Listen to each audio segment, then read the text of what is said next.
Hi hello all welcome back to our channel Priya's lifestyle. இன்றைக்கி நம்ம இந்த வீடியோவில் என்ன பார்க்கலான்னு பார்த்திங்கன்னா டம் பிரியாணி, டம் சிக்கன் பிரியாணி, அதுவும் விறகடுப்பில் எப்படி செய்யலான்றது தான் நம்ம இதில் பார்க்கலாம் வாங்க. இப்போ நம்ம மசாலா ஐட்டம்லாம் நம்ம சேர்த்துக்கிட்டோம். மசாலா ஐட்டம் சேர்த்ததுக்கப்புறம் நறுக்கி வச்ச வெங்காயத்தையும் நம்ம சேர்த்துக்கலாம். வெங்காயம் வந்து நல்லா கோல்டன் ப்ரௌனில் ஆகிற வரைக்கும் நல்லா வதக்கிக்கோங்க. அப்போ தான் நம்மளுக்கு டேஸ்ட்டு வந்து சூப்பராக இருக்கும். அடுத்தது பார்த்திங்கன்னா நம்ம இது கூட வந்து இஞ்சி பூண்டு பேஸ்ட்டு சேர்த்துக்கலாம். இஞ்சி பூண்டு பேஸ்ட்டு மோஸ்ட்லி வந்து நீங்கள் வீட்டில் அரைச்சி சேர்த்துக்கோங்க. கடையில் நம்ம இஞ்சி பூண்டு வாங்கி அதை வீட்டில் நம்ம அரைச்சி அப்படி சேர்த்துக்கோங்க. உங்களுக்கு ஸ்மெல்லும் நல்லாயிருக்கும், டேஸ்ட்டும் நல்லாயிருக்கும். கடையில் வாங்கி சேர்க்கும் போது அது அந்தளவுக்கு ஸ்மெல் நல்லா இருக்காது, டேஸ்ட்டும் நல்லா இருக்காது. அடுத்தது பார்த்திங்கன்னா நம்ம பச்சை மிளகா சேர்த்துக்கலாம். பச்சை மிளகா சேர்க்கும் போது உங்களுக்கு பச்சை மிளகாவில் நடுவில் ஒரு பக்கம் கீனி போடுங்க. முழுசாக நீங்கள் போடும்போது அது வந்து வெடிக்க ஆரம்பிக்கும், சரிங்களா. அடுத்தது பார்த்திங்கன்னா நம்ம இந்த எண்ணெயிலேயே வந்து மிளகாய் தூள் சேர்த்துக்கலாம். காஷ்மீர் மிளகாய் தூள் சேர்த்துருக்கேன். நீங்கள் என்ன யூஸ் பண்ணுறீங்களோ அதை சேர்த்துக்கோங்க. கூட கொஞ்சம் மிளகாய் தூள் சேர்த்துக்கோங்க. இந்த நம்ம மிளகாய்த்தூள் கூட மஞ்சத்தூள் சேர்க்கும் போது நம்மளுக்கு இன்னும் கலர் வந்து அந்த எண்ணெயிலேயே பெரட்டும் போது கலர் வந்து கடையில் வாங்குகிற பிரியாணி மாதிரியே கலர், உங்களுக்கு எந்த ஃபுட் கலரும் சேர்க்காமல் கலர்ஃபுல்லாக இருக்கும். இந்த மாதிரி நாங்கள் பார்த்திங்கன்னா இந்த மாதிரி வீட்டில் வந்து நிறைய ரிலேஷன் வரும்போது விறகடுப்பில் செஞ்சு நம்ம இந்த மாதிரி சாப்பிடும்போது அது ஒரு டேஸ்ட்டு தனிங்க. அதில் இருக்கிற சந்தோஷமே வேறு. இந்த மாதிரி யார் யார் ட்ரை பண்ணி கமெண்ட் பண்ணுங்கள்.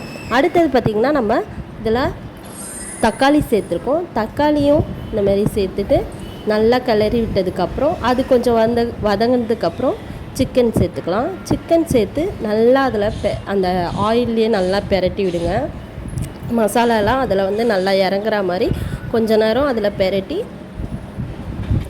விடுங்க. நாங்கள் பார்த்திங்கன்னா இந்த மாதிரி தாங்க நம்ம கூட்டு குடும்பமாக இருக்கும்போது இந்த மாதிரி விறகடுப்பில் இந்த மாதிரி ஒரு பிரியாணியோ ஏதோ செஞ்சு கும்பலாக அதை வந்து நம்ம சாப்பிடும்போது அதில் இருக்க சந்தோஷமே தனி தாங்க. இந்த மாதிரி எத்தனை பேர் ட்ரை பண்ணிங்கன்றதை கமெண்ட் செக்ஷனில் கமெண்ட் பண்ணுங்கள். இந்த மாதிரி கிளறி விட்டதுக்கப்புறம் அது கூட வந்து நம்ம தயிர் சேர்த்துக்கலாம். தயிர் வந்து சேர்க்கும் போது உங்களுக்கு நம்ம சிக்கன் சேர்த்துருக்கோம் இல்லையா, அந்த சிக்கன் வந்து சாஃப்டாகும் உங்களுக்கு. அதே மாதிரி நம்ம பச்சை மிளகாய் இதெல்லாம் சேர்க்கும் போது அது நிறைய பேருக்கு வந்து செட் ஆகாது. ஸோ இந்த தயிர் சேர்க்கும் போது அதுக்கும் இதுக்கும் மேனேஜ் ஆகிடும். இந்த மாதிரி தயிர் சேர்த்து நம்ம அதை வந்து நல்லா மிக்ஸ் பண்ணி விட்டுக்கோங்க. மிக்ஸ் பண்ணதுக்கப்புறம் பார்த்திங்கன்னா நம்ம புதினா கொத்தமல்லி வச்சுருக்கோம் இல்லையா, அந்த புதினா கொத்தமல்லி லிமிட்டாக ஆட் பண்ணிக்கோங்க. ரொம்பவும் அதிகமாக ஆட் பண்ணிங்கன்னா அந்த ஸ்மெல் தான் வரும். நம்மளுக்கு பிரியாணி வந்து டேஸ்ட் வந்து ரொம்ப வந்து இந்த புதினா கொத்தமல்லி ஸ்மெல் தான் வரும் உங்களுக்கு, ஓகேங்களா. அதனால் லிமிட்டாக சேர்த்துக்கோங்க. நாங்கள் இப்போ 2 kg செய்கிறதுனால இந்த அளவுக்கு சேர்த்துக்கிறோம். இதையே சேர்த்து நல்லா பெரட்டி விட்டுக்கோங்க. அடுத்தது பார்த்திங்கன்னா சால்ட்டு சேர்த்துக்கோங்க. சால்ட்டு தேவையான அளவுக்கு சேர்த்துக்கோங்க. நம்ம லாஸ்ட்டாக வந்து அரிசி ஆட் பண்ணி தண்ணி சேர்த்ததுக்கப்புறம் ஒரு கொதி வரும் இல்லையா, அந்த டைமில் நீங்கள் உப்பு பார்த்திங்கன்னா உங்களுக்கு கரெக்டாக இருக்கா என்னன்ட்டு உங்களுக்கு அந்த டைமில் பார்த்திங்கன்னா தெரியும். இப்போ நான் லிமிட்டாக சேர்த்துருக்கேன். இது சேர்த்து ஒரு பெரட்டிக்கலாம்.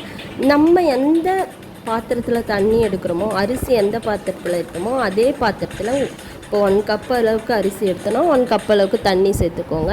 அடுத்தது பார்த்திங்கன்னா நம்ம லெமன் சேர்த்துக்கிறோம். லெமன் வந்து உங்களுக்கு நம்ம ரைஸ் வந்து சாஃப்டாக இருக்கும். அதே மாதிரி உங்களுக்கு காரம் சேர்த்துட்டு இருந்தாலும் அந்த காரம் அந்த ஓரளவுக்கு வந்து மேனேஜ் ஆகிடும். அதுக்காக நம்ம லெமன் சேர்த்துக்கலாம். லெமன் சேர்த்ததுக்கப்புறம் இப்போது நான் ஒரு கப் அளவுக்கு அரிசி எடுத்தேன்னா அதே கப் அளவுக்கு ஒரே ஒரு கப் வந்து தண்ணி சேர்த்துக்கலாம். அந்த 1 கப் அரிசி 1 கப் தண்ணி அந்த மாதிரி சேர்த்துக்கோங்க. ஏன்னா நம்ம எக்ஸ்ட்ரா சேர்த்திங்கன்னா நம்ம இதில் தயிர் லெமன் இதெல்லாம் சேர்த்துருக்கோம் இல்லையா, அதனால் எக்ஸ்ட்ரா எதுவும் சேர்க்காதீங்க, குழஞ்சிடும். இப்போ அரிசி ஆட் பண்ணிக்கலாம். தண்ணி சேர்த்து கொஞ்சம் மூடி போட்டு கொதிக்க விட்டுருங்க. அப்போ தான் அந்த மசாலா வந்து தண்ணியில் இறங்கும். இப்போ நல்லா கொதித்ததுக்கப்புறம் அரிசி சேர்த்துக்கிறோம். அரிசி சேர்த்து நல்லா அதை வந்து அரிசி சேர்த்ததுக்கப்புறம் நல்லா நீங்கள் கரண்டி வச்சு சைடில் தான் நீங்கள் தொடுவி விடணும். நடுவில் நீங்கள் கிளறினீங்கன்னா அரிசி வந்து நம்ம ஏற்கனவே ஊற வச்சு சேர்க்கறதுனால உங்களுக்கு அரிசி வந்து உடைய சான்ஸ் இருக்குது, ஓகேங்களா. இப்போ போட்டாச்சு, நம்ம டம் கட்டிடலாம். டம் கட்டி இப்போ பார்த்திங்கன்னா உங்களுக்கு தெரியும், ரொம்பவே சூப்பராக இருக்குது பாருங்கள்.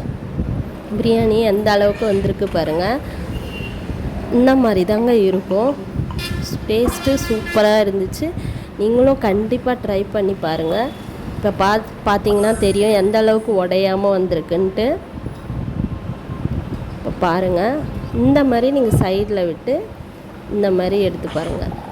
ரொம்பவே டேஸ்ட்டு சூப்பராக இருந்துச்சுங்க. நீங்களும் கண்டிப்பாக இந்த மாதிரி ட்ரை பண்ணி பாருங்கள். அதுவும் விறகடுப்பில் செஞ்சு பாருங்கள், ரொம்பவே அட்டகாசமாக இருக்கும். இந்த மாதிரி நம்ம எடுக்கும் போது சைடில் நீங்கள் கரண்டி வச்சு எடுக்கணும். அப்போ தான் சாதம் வந்து உடையாது.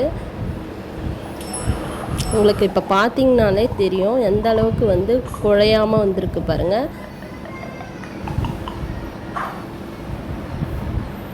நம்ம சேனலை நீங்கள் ஃபர்ஸ்ட் டைம் பார்க்குறீங்கன்னா மறக்காமல் பெல் பட்டன் அழுத்திடுங்க, சப்ஸ்கிரைப் பண்ணிடுங்க. அப்போ தான் நான் போடுற வீடியோ உங்களுக்கு ரெகுலராக வந்து கிடைக்கும். உங்கள் சப்போர்ட் இருந்தால் மட்டும்தான் எங்களால் மேலும் மேலும் முன்னேற முடியும். இந்த மாதிரி வீட்டில் நீங்களும் கண்டிப்பாக ட்ரை பண்ணி பாருங்கள். நம்ம வீட்டில் செய்யும் போது அது வந்து நம்ம எந்த ஒரு அஜினோமோட்டோ ஃபுட் கலர் எதுவும் சேர்க்காமல் செய்யும் போது அது நம்மளுக்கு உடம்புக்கு ரொம்பவே ஹெல்த்தி. பார்த்திங்கன்னா தெரியும் எந்த அளவுக்கு பாருங்கள், அரிசி வந்து உடையாமல் உதிரியாக இருக்குது பாருங்கள். கறியுமே நல்லா சாஃப்டாக, நம்ம தயிர்லாம் சேர்க்கும் போது சாஃப்டாக வந்திருக்கும். பிடிச்சிருந்தா லைக் பண்ணுங்கள். தேங்க்யூ.